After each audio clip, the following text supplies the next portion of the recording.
The very fate of free speech is at stake, and that means the new media and all the stuff you love on TikTok, Instagram, YouTube, X, and beyond. The Save America Act looking like it may not even make it into standing filibuster territory. The Uniparty perhaps squashing and squandering and destroying the ability to speak freely in the digital town square. We'll explain why this matters to media more than almost anything right now.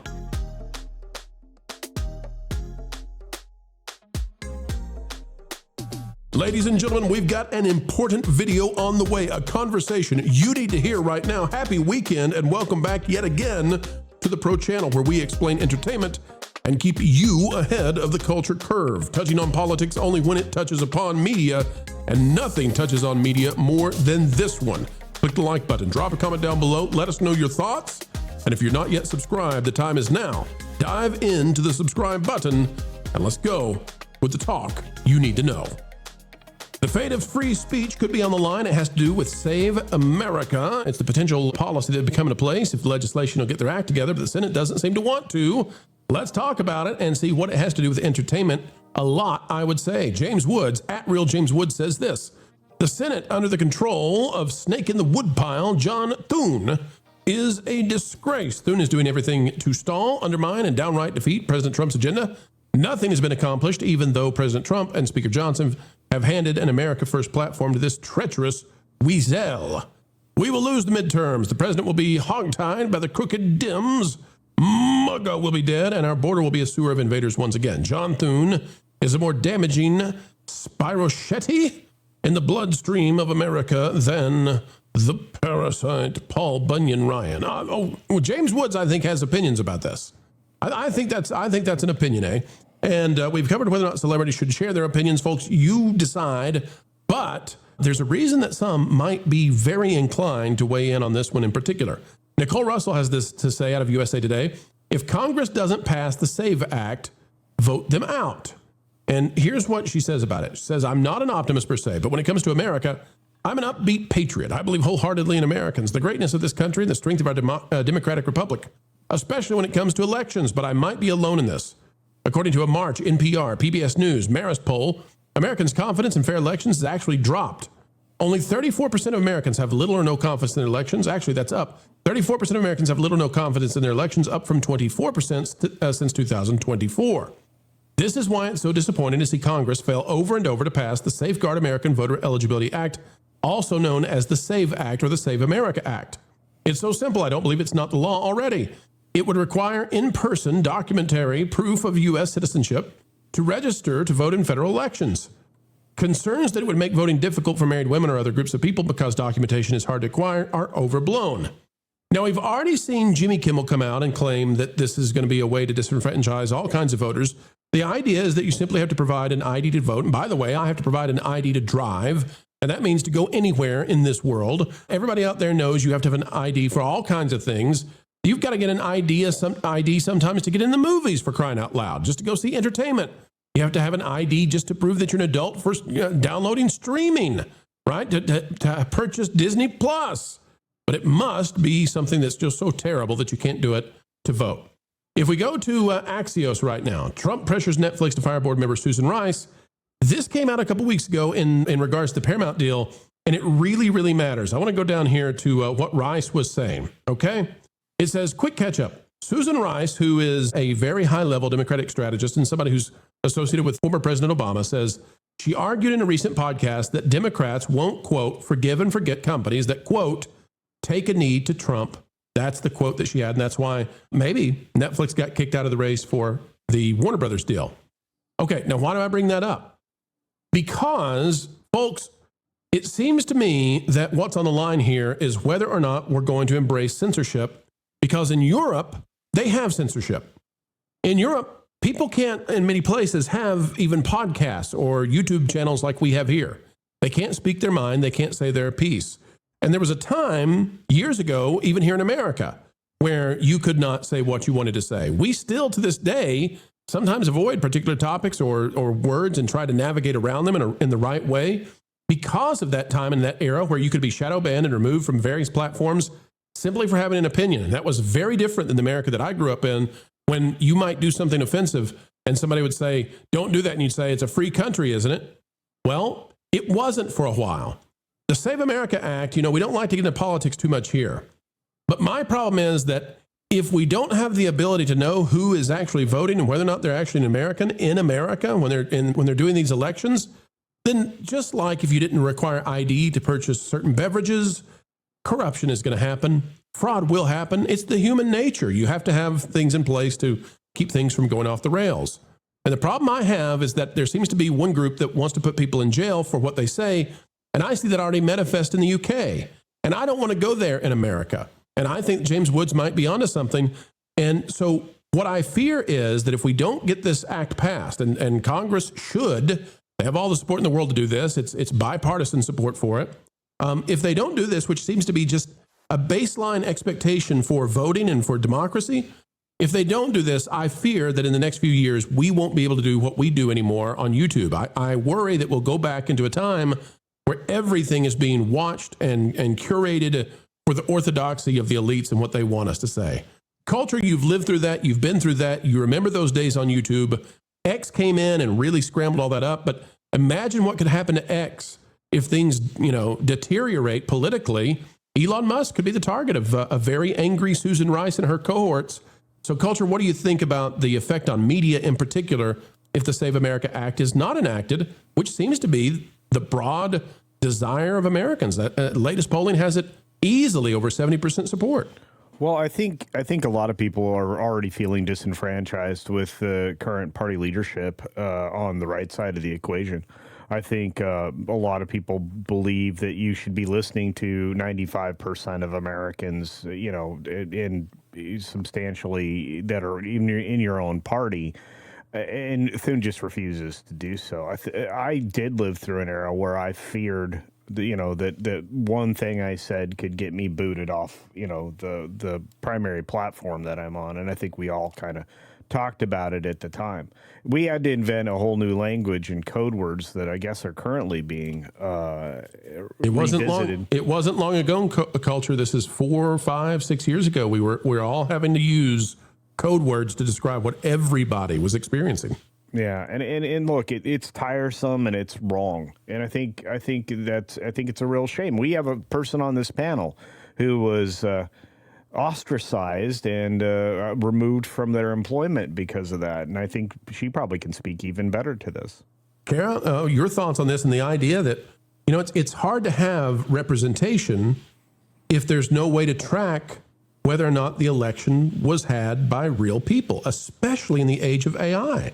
So what do you think about the threats that we face in media and communication down the road if people lose faith in their democracy?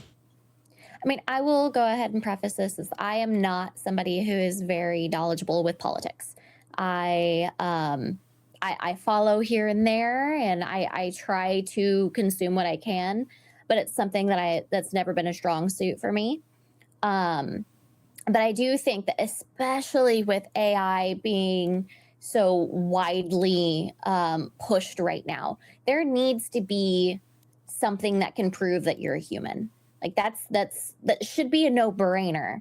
Like we can't be having like, oh, this like AI agent that I created, like they've decided who I'm going to vote for or what I'm going to be able to say on this podcast that I'm going to have later on this week or whatever. Like there needs to be actual proof of humanity whenever it comes to making these decisions for our lives and for the people who live around us. I think it should be a no-brainer to have to be able to prove that. Like going into Disney, you have to have more.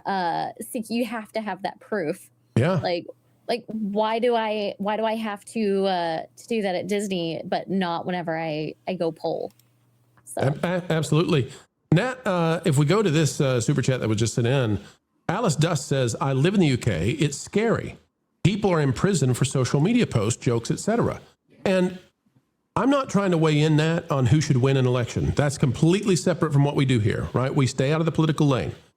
But what I am trying to say is that whoever wins the election, that it needs to be something that you can verify, that people believe in, because there are real ramifications. And what we're seeing across the world right now is there's a march of censorship and anti-free speech that is only seemingly being held together in terms of keeping this alive inside the United States and a few other locales. Western Europe has essentially taken on the idea that if you speak out against the quote unquote the science or the orthodoxy or the political elite, you are in dangerous territory. To me, there's two things quickly. For me, as a Mexican, it's crazy to me that that this is something that's being discussed in the U.S. When here, for example, you can't when you vote, you can't just use any ID. You need the specific voter ID. Otherwise, you can't even get in. They won't accept your vote. So to me, and that's been like that the same way forever. We have a lot of problems here with voting as well, but for me, that was always an insane proposition that people would say, no, you shouldn't need ID to vote because here we have a specific one you have to go get when you turn 18. But we also on our channel, we talk a lot about free speech and all the censorship that is hindering and is coming for that free speech. And specifically right now in Canada, there's a bill that's about to pass. It passed without any debate from the House or Parliament or anybody. They canceled that debate and then they're just going to pass it. It's called Bill C9, and that might include religious speech as well. So for anybody that is religious or of faith, that's also another worrying aspect when all of this censorship comes in. But for people that speak their minds outside of the US, like us, for example, we moved from Canada to Mexico. Specifically, part of it was because of that, because of the threat to free speech, and because Canada doesn't have actual free speech. To me, it's important to remind people that all around the world there is this imposition against free speech and for trying to control what people say online, especially now that the powers that be have seen how effective it can be to communicate the truth or people's opinions. So it is a reality that the United States is still seen by many people around the world as that last bastion where people can really say things, and especially through social media. Yeah, and it's really something. It's really something to see the internet inverted because, the invention of the internet was to increase communication. And what it's been used for by some in less tolerant governments, which we never thought would be the West, but it is unfortunately they've used it to be able to establish an orthodoxy in the digital town square. And if you deviate from it, then they will ban you. And that's one step away from the social credit score system that's in China. In fact, I'm not even sure maybe it's just a half step. Jonas, the worry I have is the duality of this. You've got the same group of people saying that we don't want ID, wanting to have ID, no ID to vote, but we want ID for everything you say on the internet and we will hold you accountable. And that's a real problem. And it stifles the media. And the other thing about this too is when you have a supermajority that we believe exists that wants this clearly inside of America, and yet their representatives refuse to do so, Jonas, it reeks of just insane corruption and a bifurcation of society into those who actually make the decisions and the vast majority who get no say. What say you on that? I would say it's so easy to manipulate digitally who you are. And that's, I say this as a guy who obviously is behind an avatar here.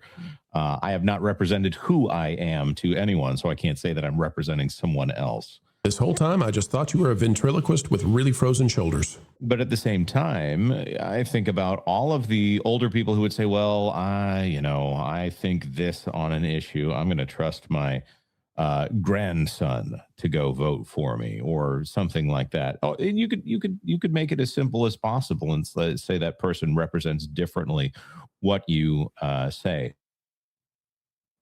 I think that it is so easy to manipulate what goes on digitally, and AI, there are currently no guardrails on what AI is capable of doing on a computer. If you turn on an AI for one purpose, there's nothing that stops that AI from defying its own purpose.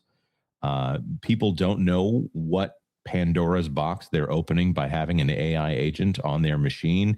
And every single large corporation in the tech sphere appears to be trying to push their AI onto a machine, onto your machine, whether it's Copilot or whatever Amazon's is. I'm sure Alexa will be an artificial intelligence soon. If it's not, Claude-bot. Facebook just bought an AI-only social media platform called Maltbook. I don't know why they did that, other than to maybe manipulate their own platforms. I don't know the intention behind what that is, but I don't think it's good for the consumer. So AI might have access to every single machine on the planet, whether or not we are all aware of it. And if our digital identity is tied to something that can be manipulated by artificial intelligence, then nothing is real on the internet. And I mean nothing. As simple as a car being on fire in the Disneyland parking lot, Epcot parking lot. I needed 2 angles before I was willing to run that story, because I can't say that this isn't AI generated anymore. So if we're talking about whether or not it is actually the person who says they are that is voting for whichever candidate it is, there are too many people with bad motives who are able to inject themselves into this system in order to keep their own self-interest in power for a very long time. When the soft bureaucracy was paper only, it was still horrible, and it can only get worse with digital tools. Well said, Jonas, and we're going to watch this, folks, but the entire fate of the new media, of YouTube, of X, of everything that we do really does hang in the balance, and it hangs in the balance of this legislation, because even if you say, oh, come on, Pro, everything's safe, it's all secure, and you guys are making too much of this, there's going to be a percentage of the population that won't believe it unless we have this act passed. And that's the kind of destabilization that I don't want to live in, where people can't count on elections or those who they've elected or who they believe may have been elected fraudulently. So the goal here, transparency, truthfulness, and security. Let's get that done. Let's keep media open with open dialogue, because it turns out that the antiseptic to really bad ideas just so happens to be the free speech of you and me. Helping Hollywood produce a product that you want to consume, that's what we do each and every day, folks. And this time, it's time to, well, say goodbye. We know, but don't cry. No, for we will have more videos on the way. We love to bring those videos and that information. And by the way, if you'd like even more, consider going to the Patreon page. It's www.patreon.com/WDW Pro. It's where we put out stuff exclusively there that we simply can't put out in other places for whatever reason, be it because it's too spicy or because, well, perhaps we're working to corroborate it. But you can find out things early and first over there. Folks, we surely have had a great time spending time with you. Consider clicking that like button, share, subscribe, click it, and stick it to those pesky algorithms. It is the notification bell, and drop a comment right on down below. Until the next time, keep learning, keep growing, and keep having fun.